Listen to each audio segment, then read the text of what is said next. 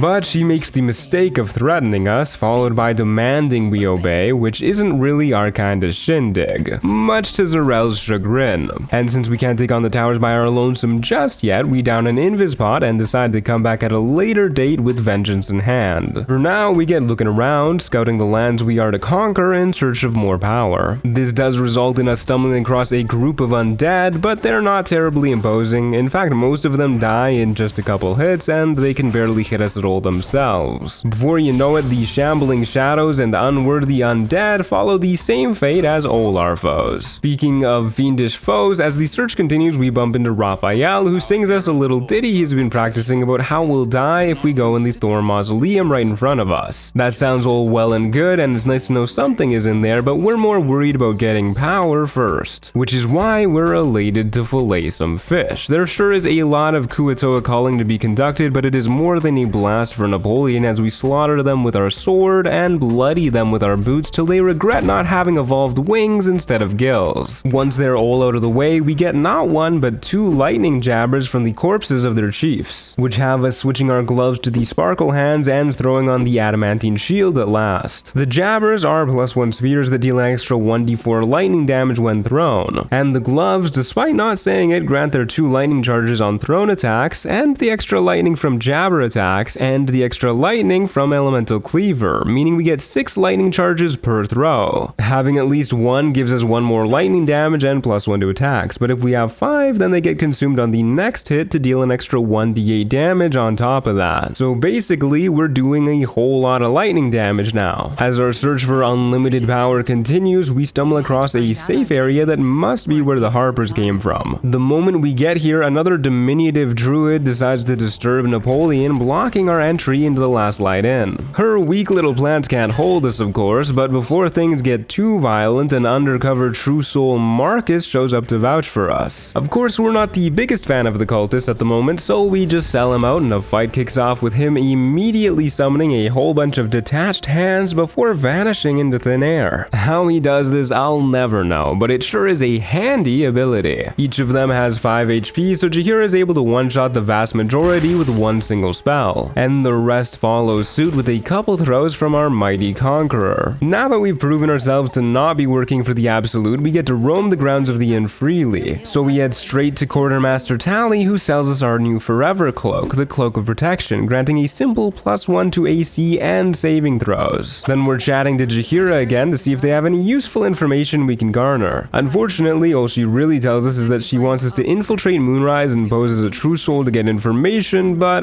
well, that didn't work out quite so well. She does at least mention that a certain Selunite cleric named Isabel is upstairs and ready to give us a blessing in our fight against the Absolute before we go. Upon heading up to chat with her, we see her perform a neat little magic trick, give us our blessing, which is resistance to magical necrotic damage. Then Marcus shows up to kidnap her alongside a host of fiends. Napoleon is never one to decline a slaughter when it shows up at his doorstep, but unfortunately the fun ends pretty quickly since Isabel gets knocked out by Marcus, who immediately yoinks her and dips. On the bright side, the barrier protecting the last light from the curse falls with her, so Jahira and Napoleon have the pleasure of fighting an even bigger horde now. Well, it's a pleasure for Napoleon. Jahira simply shows off how she became a legendary druid by dying almost immediately. An undead horde, though, is easy enough for us to stomp. All we need to do is kite them, then throw our jabber like no tomorrow with the help of Bloodlust, each hit dealing around a solid 30 or so damage. Even when the enemies do attack us, their attacks simply bounce off our massive muscles. As such, it's only a matter of time till the entirety of the inn is cleared out. Of course, that is until we step out and see even the plants here are trying to kill us. But plants aren't nearly as fun to kill. They just don't quite squish the same when we crush them. Our rampage ain't quite done yet though. With rage fueling us, we smash everything along our path, including these torches in the middle of nowhere that once broken conjure some shadow mastiffs. I'm sure you know how this goes by now. Any small enemy that only tries to get us with physical attacks is gonna get stomped, especially if they only deal 4 damage in return. For added fun, we even break open a water bottle to soak our enemies so they get vulnerability to lightning damage, making us deal a whopping 41 damage on a regular hit. Before you know it, they're all cleaned up. And from one of the cursed canine's corpses, we nab the shadow cloaked ring, which makes our weapon and unarmed attacks deal 1d4 extra damage against obscured or shadowed enemies. Unfortunately, this doesn't work for our kick, but it does work for thrown attacks. Shortly after, we also get at level 7 to add to our growing power, granting Feral Instinct, making us immune to surprise and giving a +3 to initiative, a nice ability to have, but not too impactful. Now, while we are sure the mausoleum is our next step for taking out Ketheric, first we want to conquer his city to show him who's boss. Starting by sneaking up on one of his relatives, jeering Othe Thorm, and kicking them off a cliff, which remarkably they survive, leaving us alone with all these vicious visages vying for violence who successfully hide in the vines somehow. Since we can't damage them, we use a speed pot instead, running away, forcing all the spooky skulls to dash up to us on the roof, where Napoleon makes a little game of throwing them down low and trying to see how many he can land on each other. Now admittedly it doesn't do a lot of damage, and they eventually make their way back up to us where we just smash them with each other, before finally realizing we could just throw them into this chasm a little too late. Regardless, since we can just toss them away whenever we want, we're never really in danger, and as the last of them goes down, Napoleon finishes off old Jerry Thorm a moment later. Afterwards, we take a brief detour to talk to the merchants at Moonrise, one of whom asked for our blood to make us a super cool elixir, which for some reason is called a Gnomish Ingenuity. Either way, I'm sure we'll find a use for this later. For now though, we head to the local hospital to look for more Thorms to slaughter and are greeted by the Dr. Malice Thorm in the midst of an operation. And as we all know, Napoleon is not one for mincing words when the good doctor asks what ails us. As such, another fight kicks off. Starting off, we yell loud enough to wake the dead, lay into one of the nurses almost taking her out, then skedaddle up to the high ground where Malice himself can't climb up to. Unfortunately, he can use his legendary action to pull us down to his level, since we just barely couldn't make it out of his line of sight. Even if we're on the same level as them though, their trifling tickles barely do a thing, and we use the boots of speed to properly get to the high ground, then weaken but not kill a few of the nurses, since the doctor can bring them back to life. Then we're back up out of line of sight, so the doctor and his nurses all dash on their turns, or do whatever the hell this is. Either way, now that they're all split up, we can easily take out the low health nurses before stuffing their corpses in our bag to prevent any resurrection nonsense. Rinse and repeat for a few rounds till there is a veritable graveyard in our inventory, which by the way, we are using a carry weight mod that allows this, but you can also just send them to your camp chest mid-combat by stuffing them in a bag first. By the time Malice is back from his wild goose chase, we get him soak sword attacks to even more damage, and whenever he gets close, we simply kick him away, forcing him to dash yet again to reach us. With all the damage racking up and the doomed doctor unable to do a thing, it's a sure thing that we tower over yet another Thorm. The final Thorm besides Ketheric himself is Thisbald, found at the local tavern, who's kind enough to give us a lovely drink right before we get to slaughtering each other. The basic plan for this fight has us focusing on taking out the bar's paltry patrons as we kite them all outside. We do take the rare hit from Thisbald along the way for a whopping 1 damage, but pretty quickly we get to a point where the rather small centaur's stubby legs can't make it over this tiny crack, letting us toss the zombies right back into their eternal graves, all while he stares on in horror. Then we very slowly whittle him away for barely any damage at a time, since he's completely immune to all physical damage unless we let him vomit on us. Since he can't move though, there's no rush at all, and our drinking buddy gets got just the same as the rest of his family. At last satisfied with conquering the city, we head to the Thorm Mausoleum and find some buttons we can press that open up a hidden entrance straight into a shady Sharan gauntlet. Upon arriving inside, we find another button that upon approaching first from the east, then the south to avoid invisible walls, opens the rest of the gauntlet. As Napoleon heads inside though, we find some not hostile skeletons who say we're intruding, but before we can find out who they work for, undead Sharan justiciars pop out of the wazoo and rain down on us. Which is how we find out that we can't actually target their spawners with our thrown weapons for some godforsaken reason, and also bombs do nothing to them either. So the skeletons on our side quickly get dealt with, and the initiative order ends up looking like this, which is just how we like it, as we lure them all over to this nice cozy cliff, watch them completely flail around as they fail to hit us, then one after another use our giant arms to toss them down to the low ground, crushing them instantly. Of course you can't forget the occasional boot too. Once the last of the melee folks hits the ground, it's only a matter of a couple throws to take out the very last ranged one too. In the very next room, we find more skeletons ready to welcome us into their safe quarters when yet more justiciars show up. Clearly the necromancer in charge here is having troubles with his doors though, so we use our poorly named gnomish elixir to cast knock on it in order to allow the bozo Balthazar to join us in the fight properly. Since more and more Justiciars come pouring out of nowhere with more and more portals that make the Justiciars doing the same, we decide to just let them sort this out amongst themselves and deal with the winner. The fight rages on back and forth for quite a while, with neither side making particularly big noticeable impacts, and by the time the portal stops spawning more guys, it looks like the Justiciars are slightly in the lead. When it looks like things are winding down to a close, Napoleon is tired of sitting around and jumps into action against Balthazar, who's still more concerned by the Sharans, a massive mistake. This gives us the chance to show him what we think of necromancers in general. Still, we can't help but wonder what he was doing here. Either way, with a few stragglers still left on both sides who make the same mistake of ignoring Napoleon and focusing on each other, it's not exactly difficult for us to whittle them down. Till in the end, it's just a flesh golem who has an overly large view of himself. However, clearly Napoleon's size and strength are far more prodigious. Continuing through the gauntlet, we come across a series of trials starting with the soft step. Unfortunately for this one, we can't go in boots blazing. First, we need to sneak past a patrolling guard, jump through a window that surprisingly fits our massive bod, then lockpick a door at the end. All in order to grab an umbral gem that allows us to unravel this place's mysteries once we collect enough. The next trial is the self-same, at which point we really get to let out some unresolved rage by punching a lesser, punier version of ourselves to bits. I mean, this bozo can't even increase their size category by yelling, they've got it coming. Granting umbral gem too. And our final trial is the faith leap, for which we simply walk onto an invisible pathway, then jump from platform to platform to get further in, before finally going back down onto the invisible path, then to the end. All in order to grab umbral gem numero 3.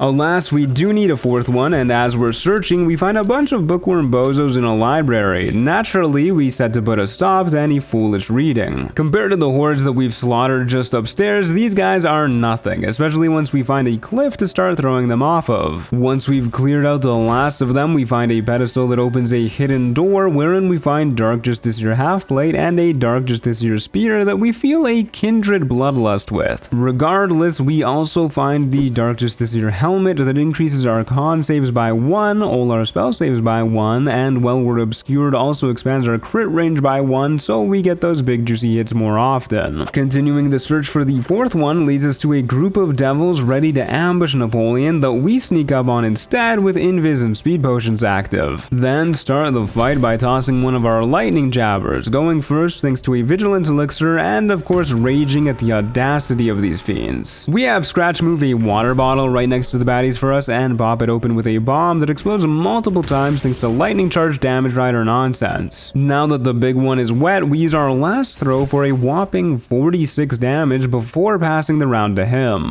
Whereupon he goes invisible, his buddies take out their rage on some torches, and the rest try and dash over to where we are. All to no avail though, naturally. One more bomb reveals the big guy, and one more jabber throw brings the oversized Orthon down low. The survivors are kind enough to hand our jabber right back to us as we get slugging it out with them. They of course stand absolutely no chance since all they deal is physical damage, and we have our rage to keep us nice and safe. Sooner rather than later, they're all cleaned up, and inside their little hideout, we grab the final umbral gem needed. From here, we decide to train a little bit more to see if we can become even larger, starting by taking out some shadows, then some mean locks we had missed earlier, and while we're at it, you might as well call Napoleon the vaccine the way we eliminate these measles. Leading to us getting level 8, and our second feat in the form of athlete, which increases our strength by 1 to 20, makes it cost less movement to stand up from prone, and makes us jump significantly further. There's definitely more optimal ways I could have planned out this build, but I kinda forgot Tavern Brawler gave 1 strength, so we needed something to bump us up to 20, and extra mobility is always good. Once we've powered up, we do our final bits of prep before heading into the deep dark of the gauntlet, starting by opening a hidden passageway in the center of town, leading to a series of Sharan statues that power us up after a bit of testing, each one giving a +5 till our next rest to each mental stat. Then we head to another statue, this time in the gauntlet, and after praying at it, we get resistance to all necrotic damage till next long rest too. At last, using the umbral gems we've acquired, the secrets of this place, and no doubt Catheric's immortality, will be revealed to us. All we need to do is step into this very not ominous looking water, and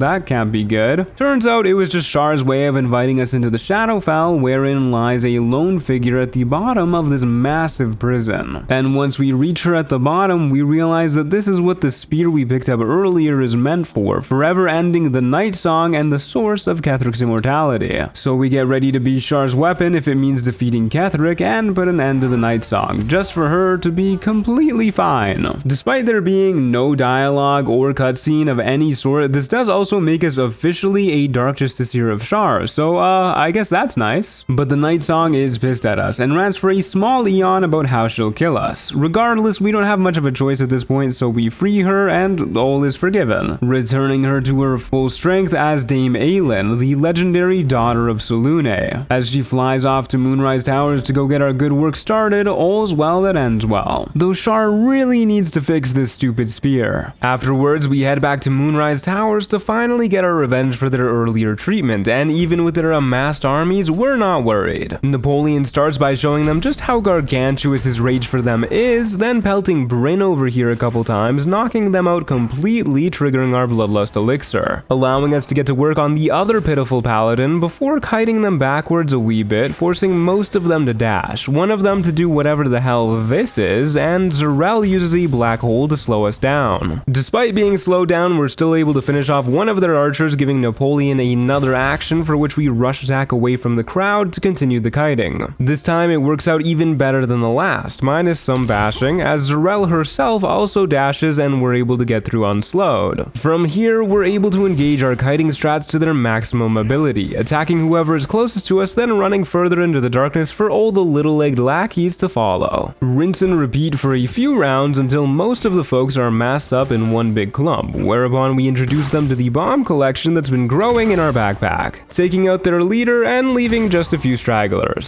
Stragglers who are pretty easy to take out, though there are a few priority targets since the paladin and the adept can still hurt us quite a bit if we're not careful, something that an alternate timeline found out the hard way. Either way, the last of them are cleaned out soon after. Well, except for the fact that 3 more of them have shown up in the lobby after the fact, one of whom instantly lays into poor Napoleon for half his life. We're able to heal up easily enough thanks to all our fancy new healing potions, and her second volley isn't quite nearly as intimidating. Unfortunately, we're not able to finish the warden off immediately after, but we are able to get far enough away that she and her goons spend their next turns moving closer, which means we simply finish her off the next chance we get, with the 2 cronies she brought with her each falling a few rounds later with no problems. Heading upstairs leads us to further resistance in the form of our old pal Marcus. Just the sight of his ugly mug gets us raging. And boy does it show, as Napoleon is finally able to show him with a couple crits what he really thinks of those hands he summoned earlier. We get wailed on a little bit, but it quickly becomes clear that none of these folks are very scary to us. In fact, we're able to deal with Marcus with one more throw, and the Necromites aren't tanky enough to resist us either. To make things even better, they're actually vulnerable to our boot, and it doesn't proc Armor of Agathis since it's not technically an attack. So we bludgeon them to death with each other, give the Necromancer who's summoning them the boot, and clean the stragglers up as we get ready to head to the roof. Before we go beat up the erstwhile Immortal, we do swap our gloves to the Gloves of Uninhibited Kashigo and our weapon to the Doom Hammer, since his damage reduction will make lightning charges largely irrelevant. We also chug a Cloud Giant elixir and flying potion to help us out, then we're at the top where Aelin is hard at work, and Kethric himself is none too pleased to see big ol' Napoleon towering over him. Naturally, our intimidating stature sends him quaking in his boots, causing him to hit us with the "we're not so different" speech before finally surrendering. That is, until the Night Song shows up to reignite his fighting spirit, leading to Napoleon getting yeeted like a child, and what is hopefully our final showdown kicking off. First things first, we get raging, mostly at Aelin for ruining our display of dominance. Then we fly up to this here pillar for the high ground, not that we need it to be tall, in order to more effectively crush this Necromancer who we barely failed to kill. As we pass the round to our enemies, Kethric uses Deadly Orders to give all his pals advantage on Aelin. Sustera the Necromancer blows up poor Napoleon for about the lowest damage she could, and the legendary Dame Aelin misses twice in a row, gets her face caved in return, and settles for taking her rage out on a Necromite just standing by. When it's back to us, we fly down real quick to introduce Sustera to the sole of our shoe, then back up to the high ground to get working away on the big man himself. Our unfortunately unkillable ally fails to kill even the dog. A few of the Necromites decide to go for harder prey by swinging at us instead, though this doesn't stop the remaining remaining ones from knocking the Night Song down. Next round, we simply continue the onslaught with blow after blow on the big man. In retaliation, his goons start hitting us too with the help of deadly orders, but the only real damage comes from Kethric's legendary action. We're able to heal up nice and easy, then show him how to really throw a hammer. We actually throw it so hard that it knocks him straight into a cutscene, one in which Dame Aylin finally gets up, no doubt ready to stop being useless and finish the fight. All she needs to do is beat this tiny tentacle, and right, well, that's to be expected. To make matters worse, it's a teleporting tentacle that yoinks them both away to somewhere else. Since there's still a few stumbling skeleton scrubs to stop severely, we stick around for a moment longer as we clean them up, then realize the only way forward is into the halfling-sized hole the tentacle squirmed out of. Well, it's a tight squeeze, but Napoleon manages to plunge into it and land in an illithid colony, which is filled to the brim with an absolute horde of intellect devourers that are totally swarming after Napoleon for his massive brain, and that's definitely why we've got to stomp on them all. Not only that, we also find a puzzle to show off how smart we really are, but our hero's brain is so humongous that he knows it's a waste of time, so we just leave it be and get ready to fight Ketheric in round 2. Mainly by putting on the Dark Justiciar half plate for advantage on con saving throws. Then we get snooping on what the K-Man is talking about, only to find the other two chosen of the Absolute, Gortash and Orin. None of them seem to much like each other, which is sure to be to our advantage later on. What isn't to our advantage is that the Absolute is here, and it turns out to be a giant elder brain, giant to normal folk at least. And the chosen of the Absolute are actually chosen of the dead 3 who use their shiny rocks to rule over it. All at once our plans click together. We need those rocks. A good thing that the brain teleports itself and the other two chosen away to march on the city of Baldur's Gate, leaving us with the last Thorm. So we summon Scratch, give us both a potion of flying and one of invisibility too, letting Napoleon fly up to the Mind Flayer over here, and Scratch gets in position to free Dame Aylin over there. Then we kick things off with a surprise round by slamming the Mind Flayer. Surprised or not though, Ketheric Thorm is always ready for a monologue and says as predicted, as if he isn't surprised as well. After his eons long monologue, we get back to it and he's somehow still surprised. To our delight of course, but either way we get Scratch to free Aylin. Napoleon himself however is enraged by the sheer effort of listening to him yap, and with a couple of throws on the Illithid we're able to get it pretty low but fail to kill. Thankfully our loyal hound proves just why he's the best boy in all the realms. Aylin shows an intellect devourer who's boss, and I wonder why I bother narrating her. When it's back to us, we simply start pelting Merkel's chosen with our Doom Hammer from afar, which in case you're wondering does not apply the bone chill effect on a throw. He in return uses his deadly orders on Aylin, showing that if she can't do any damage, at least she can take some. Not that she has to this round, since all the Necromites waste their turns dashing over to her. The round after that, we get a couple more throws once again, barely failing to kill, so we down a speed potion to finish the job once and for all. Until the little man plunges into this big old pit, causing his god to return him as his own avatar, but one bag of bones is all the same as another. We're out of juice for this round though, so we pass it to the enemies who crit Aylin, taking her down in Merkel's bone chill aura, so that's her out of the fight for good. Then we get hit by a Gaze of the Dead, which is a constitution save made with advantage thanks to our armor that deals necrotic damage, which is reduced by Shar's Blessing. Scratch also unfortunately goes the way of the dodo for the rest of the fight. Also, Isabel the cleric is here, but she doesn't really do much. Making things a little bit trickier is the fact that Merkel spawns a buttload of necromites each round. Since we'll never outkill them, we simply focus on the apostle himself, triggering his legendary action, which is just another gaze, and dealing as much damage as we can, while finding time to fly down and kick folks, since we can't actually kick our main foe because you can only kick people who can be moved. The gazes continue from our foe, and now so too do the calls of the damned, damaging everyone in the arena with a strength-based save that we easily make, but his allies do not. Since we're taking guaranteed damage, we have to start healing up every now and then, but we still find time enough to damage him to the point where the Necromites get Merkel's call. And of course we refresh our speed potion. The big man continues to use his call to the inconvenience of everyone, but thanks to his Necromites he now also gets to heal up by eating one each round, which also gives access to Finger of Death. To prevent this from being a problem, we use a darkness arrow to blind him, fly down and whack him with our hammer to prevent healing, throw our weapon the old-fashioned way as Shar intended, and fly away back to our usual spot to heal up. So long as we're on top of things, we no longer have to worry about his healing. Because of our routine, we're able to stay completely safe as we whittle down his HP bit by bit with no real danger. That is, until we fail a save against his legendary action and get frightened before healing in his Bone Chill aura. As a Hail Mary to avoid the melee attack, we down an invisibility potion, which does work as he uses his call instead, revealing us so we get blasted by the gaze of the dead. Napoleon is still frightened, but this weakling stands no chance as we stare him dead in his dead eyes and land throw after throw at point blank range anyways, finally finishing him off for good. Afterwards, Aelin wakes up and takes credit for finishing the fight, using our signature boot stomp no less. We get our first of 3 nether stones needed to rule the world, then at last we hit the road to Baldur's Gate. The world seems smaller than ever after having conquered even a god of the dead, almost small enough to fit in the palm of Napoleon's giant hand. All we need to do is conquer Baldur's Gate, which means it's time to show the big city just how tiny it really is. Our journey continues as our barbarous behemoth finds himself towering over our soon-to-be capital city of Baldur's Gate, just 1 sleep away. As Napoleon Bonaparte finds himself wistfully imagining ruling the world, our dream visitor starts panicking while a portal to the astral plane pops open with the Gith assailants flying out. We're sure it'd be fun to break them apart, but we've got places to be, so we use our mad hops to zip right past them into the portal, arriving just in time to see them bash their way through the defensive barrier that protects our anti-illithid source. So we down a bloodless elixir and jump into combat with friendly intellect devourers on our side to get to work. Losing out on sleep gets Napoleon fuming and dealing a decent chunk to one of the Gith, who proceed to go to town on these poor intellect devourers. Either way, with a few good hits and a lucky critical hit back on our turn, we're able to eviscerate these angry alien attackers. Heading deeper in, we find a mysterious illithid ally named the Emperor getting their rocks rumbled by the Gith as they no doubt fight to free the imprisoned true source of our protection. Indeed, the Mind Flayer reveals they are our dream visitor and our suspicions were correct. We're not a fan of being manipulated like this and we'll get our revenge, but for now we don't have a choice, so we jump into combat just in time to watch our brainiac buddies get blasted. This whole situation really grinds Napoleon's gears and we just want to slam some bodies around, even using a speed potion to get a bit more move speed so we can yeet 1 into the void. The last of the intellect devourers gets taken out. The Emperor wastes his turn by using domination on someone who has stillness of mind that breaks them out of it, and we get blasted just a wee bit. Back up to us and we're able to yeet their leader into the abyss as well, jump up to another poor soul who accepts his fate with the sort of morbid defeatism Napoleon inspires in his foes, and with only 1 foe left, we're very unconcerned. The poor soul can't do a darn thing as we show him just how mighty our rage can get. As the Gith Prince Orpheus is secure once more, the Emperor launches into a tirade about his backstory to make himself seem more sympathetic, but we're not paying attention since we're already planning revenge for his earlier manipulations. And thinking about level 9, which boosts our proficiency bonus to +4 and gives brutal critical, an ability that makes it so when we crit we roll an extra damage die. Quite handy indeed. Well, it would be, but it only applies to melee, and we're more of a thrower, so it's actually pretty much useless. Those sweet dreams of revenge whisk us away to a well-earned sleep. In the morning, we head into the outskirts of the city where we're approached by a child, but Napoleon isn't much of a kid person, they're just so weirdly small, you know? We are, however, a fan of Ferg Draugr, a money-smart entrepreneur in Rivington who sells us the Hellrider longbow, which is basically just an improvement of our current bow since this gives +3 to initiative instead of +1. And here's a big known fact for you, Napoleon is also a fan of the circus, mainly because he can buy a statue of himself here for the low price of 5,000 gold, though it's a little on the small side. Later that evening, we find it waiting for us in our camp, granting Sweetstone features, a permanent buff that acts as Bless, giving a 1d4 boost to attacks and saving throws. When we try and get into the city proper the next day, the guards are less than welcoming, and for some reason even less so when we threaten them to let us pass, which really annoys our champion. These enemies die relatively quickly, though they do land the odd hit here and there. It's never for a lot of damage, the only one who's a little scary is the Steel Watcher, but we can always heal up easy peasy. Since there's no real danger, we're just booting people off of roofs, throwing folks off of roofs, and even slamming them into local civilians that just have that look of being dog haters. As you can see, it is a pretty easy fight since they all do physical damage, especially once we blow blow up the Steel Watcher, then pick off the few stragglers that remain. Of course, nothing can be that easy since Gortash has decided to coronate himself in the middle of the only road leading into the city, and as such the place is closed. But things are only really closed if the guards are alive. This fight is a little bit scarier than the last since there's 3 Watchers this time, but still not so bad that we can't patch ourselves up thanks to our Periap. Admittedly, we don't do much damage to them, however the regular guards are easy enough to clean out. And from here it's a straightforward, if not rather slow process of whittling them down bit by bit until they decide to do us both a favor and speed things up one by one. Unfortunately, the true foe shows up after we take a nap. That child from earlier wants to stay with us, but Napoleon tries his best to make it clear how he feels about that. Either way, with the guards gone, we're able to head inside Worm's Rock Fortress and meet Gortash properly, who proposes we work together to take out Orin and rule the Absolute, and while we're not one for sharing, we are happy to abuse this fool's trust for now. After sticking around briefly to see old Gordy get coronated, we gain entrance into the city proper, where we have the pleasure of meeting Gloomy Fentonson, who sells us the Armor of Agility, 17 AC medium armor that for our purposes just grants a +2 to all of our saving throws. Speaking of boost to our saving throws, we also swing by the Stormshore Tabernacle and make a hefty donation to Talos, the storm god of fury and destruction, who sees our cause is righteous and gives Anointed in Splendor for another +2 to all our saving throws, meaning even our not very good saves are now pretty dang solid. As we're looking around the city though, the stench of a corpse distracts us and we stumble our way into a ballist murder scene, our first clue to finding Orin, complete with a list of future victims. But while we're tracking down where to go, we wander into an alley with a half-wit half-orc that thinks threatening us is gonna go well for him. Spoiler alert, it does not go well for him. Nor is it a particularly pleasant pastime for his cronies either, who mostly do physical damage, and as such we're never too worried as we use the rooftops to our advantage to crush them from on high, before going as low as Napoleon can go, which is not very low, to stomp them to bits. Turns out they were guarding the entrance to a place called the Guild Hall, in which the bartender sells a bit of lightning in a bottle called Terrazul, basically a 2-turn speed potion that doesn't take a bonus action to consume. Then we're back on the trail at a wine tasting with a dwarven wannabe unholy assassin trying to poison the locals. To assert our dominance over the short stack, we down the poison willingly, certain that our immaculate bod will be able to resist it. Our immaculate bod fails to resist it as the cowardly assassin teleports away, leaving us paralyzed with a bunch of his lackeys around to finish the job. However, even with Napoleon unable to move a muscle, they're still incapable of bloodying our champion. Their incompetence really gets our blood boiling, and we decide to give them an up-close reenactment of what it's like to be inside a wrestling ring with a bulldozer, mainly just to flex on them and prove that what they failed to do with weapons to a paralyzed man, we can do completely unarmed to a whole group of moving combatants. And boy, do we flex on them. Once more though, when we go to nap off the poison, this little brat is waiting for us and instantly begs us not to suplex them. We settle for tossing their food to start, and before we can do it to the kid too, they reveal themselves to be Orin, explaining how wickedly they've dogged us this whole time. She threatens to nix the real kid for good unless we bring her Gortash's netherstone, which just makes us more certain in our decision to go for her first. Orin is unsettled by this so much that she decides to just dip and hide in her temple. Naturally, the next morning we continue the hunt with renewed fervor, tracking the assassin to lure down to his next victim and catching him in the act. Of course, sneaking isn't really Napoleon's forte, so we decide to make our presence known, and a proper showdown between the two of us finally kicks off. The coward unfortunately goes invisible before we can do anything to him, which really lights Napoleon's fuse, leading to him taking his anger out on the lackeys again, one of whom decides to use a darkness arrow on us, which causes the others to kinda just wander about the store since they're afraid of the dark. Delore tries to poison us again to no avail, but now that we can actually see him, you know we gotta show this asinine assassin who's boss. When it's back on the enemy's turns, they continue to provide us cover, and we actually do take some damage from the little fellow's sneak attack, and he heals up. How rude. On our next turn, we make it clear that healing up is really more our thing after dealing some nice hefty hits to keep up the pressure. It's become pretty clear that this is another foe that just can't make it through our healing and damage reduction, especially since his speed potion expires, leaving him lethargic, and leaving us free to knock his HP down next to nothing. Unfortunately, the cops see what's going on through the window, but we do at least have the pleasure of stomping Baldur to death before they can interrupt, alongside a few of the goons too. They are on our side as well, so the real unfortunate part of it is that we just have to watch them bumble about as they try and figure out how to get inside. And Napoleon decides once he's in power, he'll implement an IQ requirement for the local police. Even once the guards are alerted, we're still left having to clean up every single baddie in the place. Off of Baltur's corpse, we find the next clue leading to a place called the Murder Tribunal alongside a password to access it. Not to mention, we also managed to reach level 10, giving Mighty Impel, which is essentially a bonus action throw that can only be done while we're raging, has a set distance regardless of weight, and only affects medium or smaller creatures. Following the directions on the note we picked up leads us to Servak Anchev, a Ballist conqueror who once threatened the city in a time-long past and now the overseer of the Murder Tribunal. He conjures up a spirit of someone we definitely did not kill and then asks us to tell him how we got it done. I don't know why he couldn't have just conjured up one of our actual victims, but we won't let him think we're lacking in the murder department, so we just fib our way through it. Naturally, Servak is amazed by our capabilities, asking us to kill a celestial right in front of him to prove we're the conqueror we say we are. Then we take a quick bath in this big old pool of blood, and apparently all this makes us an unholy assassin of Baal, which, yeah, totally was Napoleon's intentions. More importantly though, we also gain access to Baal's temple, where Orin is cowering in fear. But before we get going there, we talk to Abazikal, who sells us the Ballist armor, 14 AC light armor that gives a +2 to initiative and aura of murder, which is an aptly named 3-meter aura that applies vulnerability to piercing to all enemies in it, dramatically increasing our damage to those affected. However, it's nowhere near as good defensively compared to our current armor, so we'll be using it interchangeably when we don't care about getting hit. And of course, now that we've got all the gear we'll be needing for the journey to come, we put on our conquering colors and get a haircut to match. Now all those who hear Napoleon's massive footfalls coming will surely quake in fear. Speaking of folks quaking in fear, along our way to Orin we stumble across Volothap Gadarm, the fool who took our eye, in the middle of being lynched, even begging for our help. Of course, Volo is ours to deal with, so we jump into the fight, getting mad over the sheer audacity of these people stealing our revenge. First thing we do is free Volo with a well-placed arrow, followed by yeeting folks into the convenient nearby river. The enemies, for their part, barely do anything to us, even though we're not using our defensive armor, just by sheer virtue of our rage protecting us. So when it's back to us, we're free to continue the old yeetin' machine to send these stinking sewer dwellers to a much needed bath, while the camera does its best to ensure we don't see any of it. To mix things up next round, instead of just throwing people, we also throw our weapon a little bit, before realizing people are just more fun to throw. Volo celebrates a little too early, and this time, before he can get away, we make it clear he's to stay at our camp forever as Napoleon's manservant. Proving that he wants to be useful, he even gives a book about Orin's Slayer form, granting Slayer knowledge, making it easier for us when we get around to fighting her. Good timing too, because now is that time. As we approach, she tries to threaten the kid to get to us, but we really don't care and don't know why she's convinced that we do. Her technique is sloppy enough to make Napoleon flinch in embarrassment though. At last she turns into her Slayer form and we can get to business. Time to show her why she was right to stay hidden. And we get stunned by a goon, meaning we can't work around Baal's edict that requires us to kill someone lest we die instantly. Right, okay, let's do this one again. This time we're jumping straight next to her with heavy armor on and a Cloud Giant elixir, setting our strength to 27. Immediately we get raging, then we whack her point blank to trigger her legendary retaliation, since only that or Baal's edict can trigger in a round. And of course prioritize taking out the death's head that can stun us, who even tries to, but this time we succeed the save. They do wail on us too, doing a bit of damage, as does Orin, and while each individual hit doesn't do a ton, all the damage does add up. To make things worse, the ritual casters surrounding us ensure her unstoppable stacks get refreshed each round. This next round is more or less a repeat of last time, with the only real difference being we heal up instead of raging, and Orin misses more attacks thankfully. actually. Since the Death's Head no longer has unstoppable stacks on Napoleon's following turn, we just toss them hard enough to shatter their spine, trade a few tickles with Orin as per usual, and continue the routine of healing. We get a bit of a reprieve from the Senseless Slayer as she kinda just screams, and the sole remaining goon uses a special cloud of daggers that I had no idea they could cast. But it doesn't last long since we give them a similar treatment to their deceased buddy. From here, we just get trading blows with this tiny rodent-sized Slayer over and over, sometimes getting to low health, but we can always just double heal if need be. The refreshing unstoppable stacks slow things down a tad, but for some reason every now and then a hit will ignore them and do full damage. Not that I'm one to look a Gift Slayer in the mouth. Rinse and repeat, taking brutal blows and healing, and trading more brutal blows, raging again when needed of course, and eventually, big emphasis on eventually, we crush Orin underfoot for good, causing all of the ritual casting cowards to finally take a stand, but we give him a booting so memorable that the next ballists to occupy this temple are sure to put in some OSHA certified railings. Once they're out of the way, Orin dies groveling at our feet, where all our enemies do, and we get the second netherstone in our collection, all we really need since the gibbering Gortash will freely add his 1 to our 2. Of course, before we rule the world, we want to make sure we've got a nice palace to live in, so we head into the slightly spooky Sar Palace. The owner is nowhere to be found, but his staff are easy to negotiate with. We even find a rotting corpse in one room that has us thinking the lord of the house might have peculiar taste. We do find a cool book behind it though, and after disintegrating a skeleton with our foot, also a unique looking ring.